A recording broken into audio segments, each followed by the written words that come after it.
कि राजा का बेटा राजा नहीं बनेगा, राजा वही बनेगा जो हकदार होगा। ये पापा जी बस कंडक्टर हैं। न्यायरत बस जो आपके तेतरी गांव में भी चलती थी और भागलपुर से बेगूसराय भी चलती है। जब आप दरोगा बनिएगा, डबल स्टार लगेगा, तो कैसा दरोगा बनिएगा? ईमानदार, बेईमान, भ्रष्टाचार भी कीजिएगा? कि अगर आप अपने परिवार के प्रति, अपने गुरुजनों के प्रति, अपने समाज के प्रति और सबसे पहले अपने आप के प्रति डेडिकेटेड हैं कि हमको ये करना है, तो हम आज एक पेपर पे पेन लिख के हम बता सकते हैं कि वो नौकरी ले सकते हैं 100%। वो जो नमस्कार, मैं प्रवीण कुमार और आप देखना शुरू कर चुके हैं लोक विचार ऑफ बिहार। एक मशहूर कहावत है कि राजा का बेटा राजा नहीं बनेगा, राजा वही बनेगा जो हकदार होगा, और इसे चरितार्थ कर दिखाया है बेगूसराय जिले के सुदूर देहात क्षेत्र के बौंक पंचायत के बिशनपुर गांव में रहने वाले सत्यम झा ने। और आप देख सकते हैं कि अभी हम उनके घर पर आए हुए हैं और यही खपरे के घर में तैयारी कर उन्होंने बिहार दरोगा जैसी कठिन परीक्षाओं को उत्तीर्ण किया है। तो आइए उनसे बात करते हैं और जानने का प्रयास करते हैं कि उनका सफलता का राज क्या है। तो सत्यम झा, सबसे पहले आपका बहुत बहुत स्वागत है हमारे चैनल में लोक विचार। सबसे पहले तो आपको बहुत बहुत बधाई कि आप इस क्षेत्र में आगे बढ़ें और आपने जो अपना सपना बताया है, भगवान करे वो जल्द पूरा हो। और आपके माध्यम से देखने वाले दर्शकों को बहुत बहुत शुक्रिया। आपको भी बहुत बहुत बधाई कि आप दरोगा जैसी कठिन परीक्षाओं को उत्तीर्ण किया है। कैसा लग रहा है? देखिए, विद्यार्थी जीवन का सबसे बड़ा सपना तो होता है मतलब नौकरी, और नौकरी भी अगर वो हो जाए जिसकी आप चाह करते हैं, जिससे उम्मीद करते हैं, जो आपका सपना हो, तो और बेहतर लगता है, तो ऑब्वियसली अच्छा ही लगेगा। और आपका सफ़र कैसा रहा? प्रारंभिक शिक्षा दीक्षा कहाँ हुई? देखिए, 10th तक तो गांव में ही किए। 12th में बेगूसराय में रहे थे, कॉमर्स किए। और कौशल कॉमर्स क्लासेज है एक बेगूसराय में, वहाँ पर मैंने कॉमर्स की तैयारी की। उससे पहले 10th की तैयारी गांव के उत्क्रमित मध्य विद्यालय बिशनपुर से की। उससे पहले की शिक्षा श्री रविंद्र कुमार सर और महेंद्र सर के कोचिंग ज्ञान भारती शिक्षण संस्थान में की। और आगे की तैयारी मैंने कंपटीशन की तैयारी और ग्रेजुएट की डिग्री मैंने GD कॉलेज से ली। और आगे की कंपटीशन की तैयारी जो है, ये दरोगा की तैयारी है, ये मैंने सिर्फ स्टडी घर से की। सफलता का श्रेय किनको देना चाहेंगे? सफलता का श्रेय देखिए, ये माता पिता, गुरुजन, दोस्त, समाज सबको जाता है।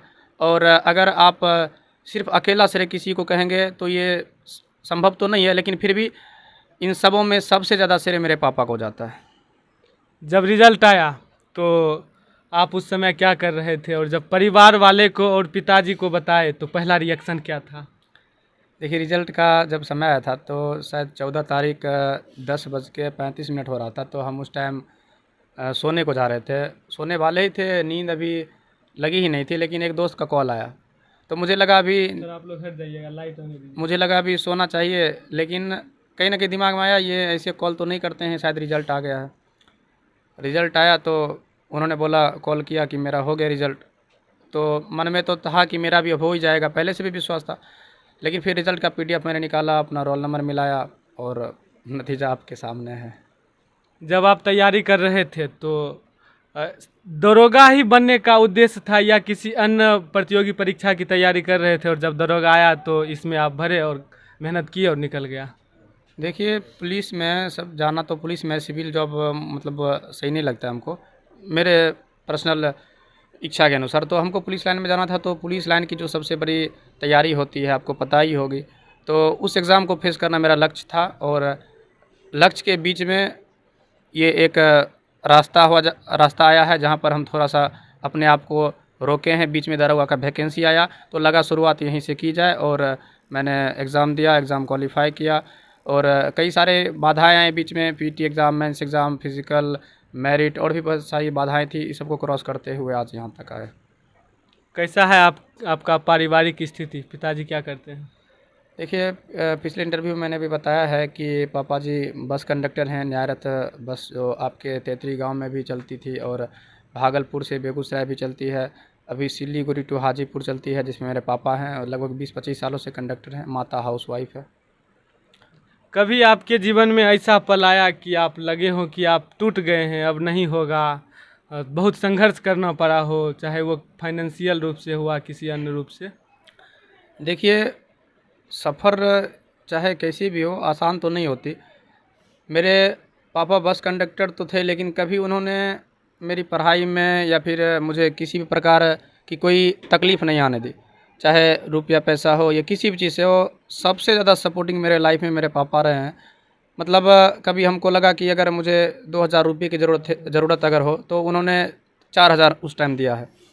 तो चाहे दिक्कत कैसी भी हो, लेकिन फिर भी कहीं न कहीं लगता था कि हमें भी कुछ अर्निंग विथ लर्निंग करनी चाहिए। तो मैंने भी कहीं स्कूल कहीं जॉइन किया, कुछ महीना वहाँ भी पढ़ाया, अपना कोचिंग क्लास स्टार्ट किया, यहाँ यहाँ भी पढ़ाया। लेकिन मेन उद्देश्य जो था अपना पढ़ाई, इसके लिए मैंने सबको छोड़ दिया। कुछ दिन स्कूल में पढ़ा के भी छोड़ दिया, अपने कोचिंग पर भी विशेष रूप से मैंने ध्यान नहीं दिया और अपनी स्टडी पर ही उसको प्राइमरी उद्देश्य रखा हमेशा। कितना मेहनत लगा क्वालिफाई करने में? देखिए, मेहनत तो बहुत दिनों का है, जब से पढ़ना स्टार्ट हुआ है, लेकिन कंपटीशन में जब से हैं और कंपटीशन का जो मैंने तैयारी किया कहीं भी, तो आपको पता है कि दारोगा के एग्ज़ाम में उसका रोल नहीं है। दारोगा के एग्ज़ाम में जो आपको history, geography, political science, economics वगैरह, करंट अफेयर्स, इन सब का रोल आता है। तो मैंने जिसकी तैयारी की, उसका काम यहाँ हुआ ही नहीं। तो इन सारे सिलेबसों का तैयारी मैंने खुद से किया, घर पे किया और आप कम समय ही कह सकते हैं उसको, क्योंकि दरोगा का वैकेंसी आया, ये मेरा फर्स्ट अटैम्प्ट था और फर्स्ट अटैम्प्ट में मैंने पीटी क्वालिफाई किया, मेंस क्वालिफाई किया, फिजिकल क्वालिफाई किया और अंत में मेरिट लिस्ट तक पहुंचा। तो ये फर्स्ट अटैम्प्ट था, तो और हमको भी लगता है कि बहुत जल्दी सफलता नसीब हुई है। किस किस प्रकाशन का बुक आप पढ़ते थे? देखिए, इसमें मेनली है कि सबसे पहले बुक कौन पढ़ा जाए। सबसे पहले तो आप 10 अलग अलग बुक पढ़ने से बेहतर है एक बुक को बार बार पढ़ें। ये आप बहुत जगह सुने भी होंगे, लेकिन कभी कभी होता है कि आपको कुछ अलग भी पढ़ना पड़ता है, कुछ हट के पढ़ना पड़ता है, ताकि देखना पड़ता है कि इस प्रकाशन में तो ये चीज़ है, अगले प्रकाशन में कुछ एक्स्ट्रा दिया है। तो मैंने जैसे हिस्ट्री की बात करें तो बेसिक बुक तो आजकल कंपटीशन में लूसेंट होता है, लेकिन लूसेंट बहुत अच्छी बुक है, इसमें कोई शक नहीं है, कोई संदेह नहीं है। लेकिन लूसेंट से हट के भी आपको पढ़ना पड़ेगा अगर इस तरह की तैयारी करना चाहते हो। तो मैंने लूसेंट लगभग 5 बार लूसेंट मैंने सब्जेक्टिव पढ़ा, लूसेंट ऑब्जेक्टिव मैंने पूरा पढ़ा और स्टेट पीसीएस का आता है घटना चक्र हिस्ट्री का, मैंने उस घटना चक्र को 3 बार पढ़ा एग्ज़ाम से पहले। और एक हिस्ट्री का सबसे फेमस बुक है यूपीएससी के लिए आता है स्पेक्ट्रम, आधुनिक भारत का इतिहास, मैंने उसको पढ़ा। यूपीएससी का एक बुक आता है एम लक्ष्मीकांत का, जो कि बहुत बढ़िया पॉलिटी का बुक है, मैंने उसको भी पढ़ा। महेश वर्णवाल जो कि यूपीएससी के राइटर हैं भूगोल के, मैंने उनका भूगोल पढ़ा और पॉलिटी वगैरह लूसेंट से काम चला गया। इन सब को करते हुए और भी कुछ कुछ प्रैक्टिस शीट्स मैंने लगाए, एडुटेरिया का, एसपीडी का, करंट अफेयर्स भी एडुटेरिया का, एसपीडी का मैंने पढ़ा। यही सब करते हुए आज यहाँ तक सफलता मिली। पीटी और मेंस में किस प्रकार का सवाल होता है, प्रारूप क्या होता है, किस टॉपिक से ज़्यादा सवाल आते हैं? देखिए, इसमें पीटी जो एग्ज़ाम होता है, जिसको प्रीलिम्स एग्ज़ाम बोलते हैं, तो इसमें प्रारंभिक परीक्षा इसमें 200 अंक का रहता है, 100 क्वेश्चन रहेंगे 200 अंक का, जिसमें लगभग 30 से 35 प्रश्न करंट अफेयर्स के रहते हैं, 20 से 25 प्रश्न हिस्ट्री के रहते हैं, लगभग 15 से 20 प्रश्न ज्योग्राफी के रहते हैं, 10 से 15 प्रश्न पॉलिटी के रहते हैं और 5 प्रश्न लगभग इकोनॉमिक्स के रहते हैं। ये इसका सिलेबस है। लेकिन इस बार जो एग्ज़ाम मैंने दिया था, इस बार सिलेबस से एकदम हट के सवाल आ गया। आपको बता दें कि मैंने करंट की तैयारी, जैसे 35 क्वेश्चन करंट का है, तो करंट की तैयारी सबसे ज़्यादा की होगी। करंट की तैयारी ऐसी थी कि 35 में अगर 35 आ जाए तो 33-34 में कोई सही करने में कोई डाउट ही नहीं आता, शायद 35 भी हो जाए। तैयारी करंट की बहुत अच्छी थी, लेकिन एग्ज़ाम में करंट आया क्वेश्चन 8 क्वेश्चन। हिस्ट्री का सबसे अच्छा तैयारी था कि हिस्ट्री में क्वेश्चन छूटना ही नहीं चाहिए, लेकिन हिस्ट्री का क्वेश्चन आया लगभग 5-6 क्वेश्चन, ज्योग्राफी का क्वेश्चन 7-8 आया, पॉलिटी का क्वेश्चन 2 आया, इकोनॉमिक्स का क्वेश्चन ज़्यादा आ गया, होम साइंस का क्वेश्चन आ गया जो सिलेबस में नहीं है, सोशियोलॉजी का क्वेश्चन आ गया जो सिलेबस में नहीं है। तो इस बार जो एग्ज़ाम हुआ है, अब पिछले बीपीएससी के पीटी एग्ज़ाम की तुलना में, बिहार दरोगा के पीटी एग्ज़ाम की तुलना में अभी तक का सबसे हार्ड एग्ज़ाम माना जाता है इसको, जो कई पटना के टीचर, खान सर और रहमान सर जैसे कई टीचरों ने भी कहा है, आरोप लगा है आयोग पे कि इस बार का जो क्वेश्चन है बहुत अटपटांग सेट किया गया था। तो सिलेबस तो वही है जो मैंने बताया है, लेकिन आयोग जिस प्रकार से है तो आपको किसी भी प्रश्न में कभी संख्या में कभी ऊपर नीचे हो सकता है, लेकिन मेनली सिलेबस वही है जो मैंने बताया है। फिजिकल की तैयारी आप कैसे करते थे? देखिए, फिजिकल से पहले फिर तो मेंस आता है, तो पीटी के बाद जब मेंस हुआ है तो मेंस में 2 पेपर आता है। 2 पेपर आता है, एक हिंदी का आता है 200 अंक का। आपको उस टाइम हिंदी देना है पहले, और हिंदी में आपको क्वालीफाई करना है, 33 से 35% लगभग रहता है। आप वो पहले पेपर दोगे और तुरंत ही आपको फिर से 200 अंक का देना पड़ेगा जीएस का पेपर, जिसमें आपको करेंट्स कभी रह सकता है 2-4 या नहीं भी रहेगा। जैसे इस बार करंट नहीं था तो उसमें भी हिस्ट्री, ज्योग्राफी, पॉलिटिकल साइंस और साइंस का रोल भी अच्छा रहता है। इसमें लगभग 20 से 25% साइंस के होते हैं। तो अगर आप हिंदी में क्वालिफाई करेंगे तभी आपका मेंस का पेपर चेक होगा।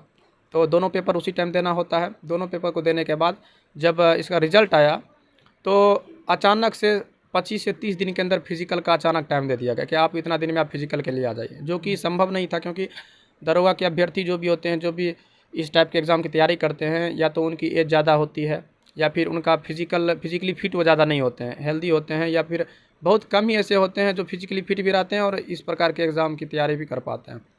तो मुश्किल रहा था उस टाइम फिजिकल को क्वालिफाई करना, और मुझे लगा कि गांव में 25 दिन रह करके तैयारी शायद ना हो पाए, तो मैंने उस टाइम पटना गांधी मैदान एक एकेडमी है, द एग्ज़ाम पोर्टल एकेडमी, वहाँ ट्रेनर थे हरियाणा के, दिल्ली के नेशनल एथलीट थे, उन लोग के द्वारा ट्रेनिंग कराई जाती थी। तो मैंने वहाँ 35 दिन लगभग वहाँ एक हॉस्टल में ठहरा और गांधी मैदान में 30 से 35 दिन ट्रेनिंग ली, और फिर पटना दानापुर बीएस कॉलेज का ग्राउंड था, वहाँ पे फिजिकल हुआ, तो वहाँ पे दौड़ में सारी एक्टिविटी में मैंने क्वालिफाई कर लिया। मेरिट बनने में सबसे अहम चीज़ क्या होता है? देखिए, मेरिट जो बनता है वो सिर्फ मेंस के नंबर पे बनता है। आपको फिजिकली, जैसे कांस्टेबल में क्या होता है कि आपको आपका मेरिट जो बनता है वो फिजिकल पे बनता है, फिजिकल में कितना मार्क्स है, लेकिन इसमें क्या होता है मेंस एग्ज़ाम में आप कितना मार्क्स लाए हैं उस पे बनता है। पहले तो आपका एक मेंस एग्ज़ाम क्वालिफाई करने का कट ऑफ जारी होता है, वो कट ऑफ भी इस बार हाई चला गया, 200 में 149.2 शायद कट ऑफ गया था जनरल का, और उस कट ऑफ से भी ज़्यादा कट ऑफ चला जाता है मेरिट बनने में। तो मेन रोल होता है आपका मेंस का पेपर कैसा गया।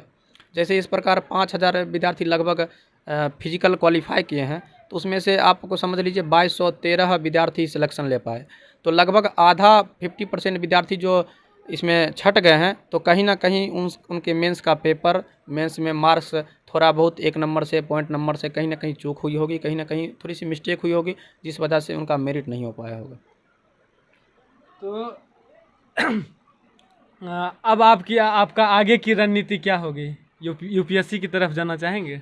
एकदम, कभी ये तो बस एक, जैसे आप सेंटेंस लिखते हैं तो कभी कोमा आता है, पूर्ण विराम आता है, ये मेरी ज़िंदगी में एक कोमा है, इससे हम कभी भी 100% सेटिस्फाइड नहीं हो पाएंगे, लेकिन ये शुरुआत है, एक अच्छी शुरुआत है, और थोड़ा सा यहाँ कोमा है, थोड़ा सा रुकना चाहेंगे और फिर से एक लंबा सांस लेके आगे की तैयारी स्टार्ट करना चाहेंगे। आप दरोगा बने हैं, पुनः एक बार बहुत बहुत बधाई। लेकिन जब आप दरोगा बनिएगा, डबल स्टार लगेगा, तो कैसा दरोगा बनिएगा? ईमानदार, बेईमान, भ्रष्टाचार भी कीजिएगा? देखिए, कोई भी आप किसी से भी इंटरव्यू लें, कोई ये नहीं कहेगा कि हम भ्रष्टाचार करेंगे, हम ईमानदारी पे रहेंगे, मतलब सब ये कहेगा हम ईमानदार रहेंगे। तो इसलिए हम इस मैटर पे नहीं बोलते हैं कि कहीं ना कहीं अगर बिहार में कहीं ना कहीं रहेंगे, आप भी कहीं ना कहीं हमको मिलिएगा ही, कहीं ना कहीं किसी थाने में, किसी चौराहे पे, तो आप उस टाइम हमको जज कीजिएगा ये क्या करता है। और सिस्टम का अंदाज़ा सबको है, सिस्टम क्या, किस प्रकार का सिस्टम है, कैसा प्रेशर होता है। पुलिस सबसे चैलेंजिंग जॉब पुलिस होती है। आपको पब्लिक का प्रेशर आता है, पॉलिटिकल प्रेशर आता है, आपराधिक प्रेशर आता है, फैमिली प्रेशर आता है, हर प्रेशर को झेलना पड़ता है पुलिस में। तो पुलिस बनना ये मायने नहीं रखता, एक अच्छी पुलिसिंग कैसे की जाए ये मायने रखता है। तो हम निश्चित रूप से ज़्यादा इसमें वादा तो नहीं करेंगे, लेकिन हम चाहेंगे कि हम ईमानदारी पूर्वक काम करें, और निश्चित रूप से ईमानदारी पूर्वक ही काम करेंगे, अपराध पे काम करेंगे, सरकार के हर नियम को अच्छे से लॉ एंड ऑर्डर को मेंटेन करवाएंगे, और समाज में जो भी गरीब व्यक्ति हैं, जिनका समाज में मान सम्मान नहीं रह पाता है, जिनको समाज में कोई इज्जत नहीं दी जाती है, उनको हम विशेष रूप से उनको ऊपर उठाने का प्रयास करेंगे। आपकी पहली प्राथमिकता क्या होगी वर्दी पहनने के बाद? अच्छा, देखिए वर्दी पहनने से पहले ये स्टार तो ऐसे नहीं लगता, अभी तो क्वालिफाई तो कर गए हैं, सारा चीज़ हो गया, लेकिन जब आप ज्वाइनिंग पे जाइएगा तो आपको 8 से 10 महीने की ट्रेनिंग करवाई जाती है, जिसमें बहुत सारी ट्रेनिंग होती है। आपको ड्राइविंग ट्रेनिंग कराई जाती है, आपको स्विमिंग कराई जाती है, आपको कमांडो ट्रेनिंग भी कराई जाती है, आपको मतलब हर तरह का ट्रेनिंग कराया जाता है, तब एक स्टार लगता है। तो उस स्टार की और लास्ट में आपको जब पासिंग आउट परेड होता है तो शपथ दिलाया जाता है कि आप अच्छे तरीके से काम करें, जहाँ भी जाएँ मतलब ईमानदारी पूर्वक काम करें। तो निश्चित रूप से है कि उस सफल को हम सफल को फॉलो करेंगे, लागू करेंगे, और सबसे प्राथमिक उद्देश्य ये रहेगा कि जहाँ भी रहेंगे तो पब्लिक को पुलिस से कनेक्ट करने का प्रयास करेंगे, क्योंकि पुलिस में सबसे अहम रोल ये है कि पब्लिक को पुलिस से कनेक्ट करना। जब तक पब्लिक पुलिस से कनेक्ट नहीं होगी तब तक आप एक सफल समाज का निर्माण नहीं कर सकते हैं। एक बार पुनः तिलक आपको कहेंगे कि इनका घर दिखाइए। खपरे का घर है और सफलता और मेधा किसी का मोहताज नहीं होता है, और इन्होंने इस सफलता को हासिल किया है। तिलक आप आगे आ जाइए। एक बात कि जो युवा कहते हैं कि मेरे पास पैसा नहीं है, हम नहीं बन पाएंगे, पुनः एक बार आपसे पूछना चाहेंगे, क्या गांव में रहकर दरोगा बना जा सकता है? देखिए, अब इसका जवाब देना ठीक नहीं रहेगा, क्योंकि ये आपको पता है कि ये सब जान चुके हैं कि गांव में रह करके भी बना जा सकता है। और कहीं भी रहें, लोग कहते हैं गांव में डेडिकेशन नहीं होता। डेडिकेशन अपने अंदर का होता है। मैं गांव में भी रहता हूं, मैं कहीं ऐसा नहीं मैं कहीं घूमने नहीं, मैं घूमने भी जाता हूं, लेकिन सबसे पहली प्राथमिकता मैंने पढ़ाई को दी। आप किसी से भी पूछेंगे, मैंने कोई भी काम किया, लेकिन पढ़ाई से ज़्यादा प्राथमिकता मैंने किसी चीज़ को नहीं दिया। पहले पढ़ाई, फिर कभी टाइम मिला तो कभी घूमने भी चले गए, कभी दोस्त यार में भी रहे, लेकिन प्राथमिकता अगर पढ़ाई को दी जाए। लोग क्या करते हैं कि आपको किसी काम से समय मिला तो पढ़ाई होता है, कि मान लीजिए 9 से 10 ये करते हैं, 10 से 12 ये करते हैं, टाइम नहीं मिल पाता, रात में टाइम मिलता 2 घंटा पढ़ लिए। आप जिस दिन ये करोगे कि पढ़ाई से टाइम मिलेगा तब वो करेंगे। पहली प्राथमिकता पढ़ाई, और बाज की नज़र होनी चाहिए अपने लक्ष्य पे, एकदम डेडिकेटेड होना चाहिए। करना है तो करना है। एक एम मैंने पिछले इंटरव्यू में बताया कि व्हेन यू वांट आपका क्लियर होना चाहिए कि आपको कब करना है। अगर आपका व्हेन यू वांट क्लियर हो गया, आप देखेंगे मेरे बोर्ड पे, नोटिस बोर्ड पे भी लिखा हुआ है व्हेन यू वांट, आपको मिशन 2022 करना है। आप देखिए, मैंने ये पीटी एग्ज़ाम से पहले लिखा था, मैंने फॉर्म भरने से पहले लिखा था कि मिशन 2022, और आप देखिए उसमें लिखा था कि मिशन 2022, और आप 2022 के इस बीच वर्ष में आप मेरे साथ इस सफलता की घड़ी में इस बात का गवाह हैं आप, कि मैंने उस जो कहा है उसको पूरा करके दिखाया है। तो आप अगर एक डेडिकेटेड संकल्प ले लेते हैं, एक दृढ़ निश्चय लेते हैं, तो निश्चित रूप से आप कहीं भी रहें आप सफल हो जाएंगे। लेकिन आपको विद्यार्थियों से कनेक्ट रहना पड़ेगा, कि मान लीजिए किस प्रकार का कंपटीशन है, किस पब्लिकेशन की बुक पढ़नी है, बुक को किस प्रकार से पढ़ना है, किस प्रकार के एग्ज़ाम में क्वेश्चंस आ रहे हैं। गांव में रहकर विद्यार्थियों में इन सारी बातों की थोड़ी सी दिक्कत आ जाती है। अगर आप एक सवाल और, कि क्या कहना चाहेंगे जो युवा असफल हो गए हैं, या जो युवा इस फील्ड में आगे आएंगे, युवा युवती, उनको क्या कहना चाहेंगे? सबसे पहले जो असफल हुए हैं उनके प्रति हमारी काफ़ी संवेदनाएं हैं, सहानुभूति है। देखिए, जो असफल हुए हैं वो कमज़ोर तो नहीं थे, क्योंकि 7 लाख विद्यार्थी को छांट करके 5,000 विद्यार्थी तक में वो आए हैं, और फिर भी उनका मेरिट नहीं बन पाया। कहीं ना कहीं वो दरोगा के लायक ही थे, लेकिन उनको कहीं ना कहीं ये एहसास करना पड़ेगा कि कहीं ना कहीं कमी रह गई है। कमज़ोर तो नहीं थे, लेकिन कहीं ना कहीं कमी रह गई है, जिस कमी के वजह से आज वो सफलता और असफलता के बीच में थोड़ा सा गैप मेंटेन कर पा रहे हैं। लेकिन फिर से वो पुनः एक बार जख्मी शेर की तरह प्रयास करेंगे, और इस बार मुझे पूर्ण विश्वास है वो काफ़ी लंबी छलांग मारेंगे। मेरे कई दोस्त जिन्होंने कई अटेम्प्ट दिए थे, इस बार काफ़ी छट गए हैं, बहुत अच्छे विद्यार्थी थे, बहुत अच्छे विद्यार्थी थे, लेकिन उनका भी नहीं हो पाया। तो निश्चित रूप से विद्यार्थी, ऐसा नहीं है कि उनमें कुछ कमजोरी है, कहीं ना कहीं त्रुटि हुई है, जिसको मेंटेन करने का प्रयास किया जाएगा। और बाकी कभी कभी ऐसा भी होता है कि मेहनत को किस्मत साथ ना दे पाए, जैसे मेरिट में हुआ है। तो इस प्रकार के कठिनाइयों का सामना करना ही पड़ेगा। और जो विद्यार्थी आगे की तैयारी करना चाहते हैं, हम उनसे एक ही बात कहेंगे कि अगर आप अपने परिवार के प्रति, अपने गुरुजनों के प्रति, अपने समाज के प्रति, और सबसे पहले अपने आप के प्रति डेडिकेटेड हैं कि हमको ये करना है, तो हम आज एक पेपर पे पेन लिख के हम बता सकते हैं कि वो नौकरी ले सकते हैं 100%। वो जो चाहेंगे वो कर सकते हैं, बस डेडिकेटेड होना है। अगर हमसे किसी को कोई हेल्प चाहिए कि किस प्रकार की तैयारी करनी है, अगर उनको लगता है कि इनसे कुछ पूछा जाए तो ज़रूर पूछेंगे। हम बताने के लिए हमेशा तैयार रहेंगे। मेरा कॉन्टैक्ट नंबर उनके पास ले सकते हैं कहीं से, या फिर हमसे मिल सकते हैं। किस पब्लिकेशन की बुक पढ़नी है, चाहे किसी भी एग्ज़ाम की हो, किसी भी एग्ज़ाम की तैयारी हो, किस पब्लिकेशन की बुक पढ़नी है, कैसे प्रैक्टिस सेट करना है, कैसे रिवीजन करना है, मतलब किस प्रकार की स्ट्रेटजी बनानी है इसको फॉलो करने के लिए, वो हमसे पूछेंगे। हम ज़रूर बताएंगे उनको, और सबको आने वाले पीढ़ियों को कामना करेंगे कि आप भी जल्द से जल्द सफलता के इस मुकाम पर पहुँचें। तो ये थे हमारे साथ सुदूर देहात क्षेत्र के रहने वाले सत्यम झा जी, जिन्होंने अपनी मेधा का लोहा मनवाया है और इस मुकाम को हासिल किया है। तनी मम्मी के पास बात कर लीजिए। सत्यम जी की मम्मी हमारे साथ है। माता जी, सबसे पहले प्रणाम। एक बात बताइए कि बेटा दरोगा बना है, कैसा लग रहा है? बहुत खुशी हो रहा है। कभी ऐसा भी हुआ कि किताब के लिए, कोचिंग के लिए रुपया मांगे हो और आपके पास वो अभाव हो? ऐसा तो कभी नहीं हुआ है। जो इसको चाहिए हम शक्ति मुताबिक ज़रूर दे रहे हैं। कभी इसको फील तो नहीं होने दिया दिक्कत जो भी आया है। और जैसे कि कैसे थे पढ़ने में, खचरे भी करते थे? नहीं, नहीं, बच्चा में मारते पीटते होंगे। बोलिए बोलिए, कैसे थे स्वभाव के, कैसे थे? पिटाई भी बचपन में करते थे? बच्चा में तो उतना तनी मनी जरूरी न रहे छे। तो ये थे हमारे साथ सत्यम जी की मम्मी, जिन्होंने बताया कि कैसे अपनी सफलता को प्राप्त किए हैं। वीडियो देखने के लिए आपका बहुत बहुत धन्यवाद। कैमरे के पीछे हैं, खड़े हैं तिलक।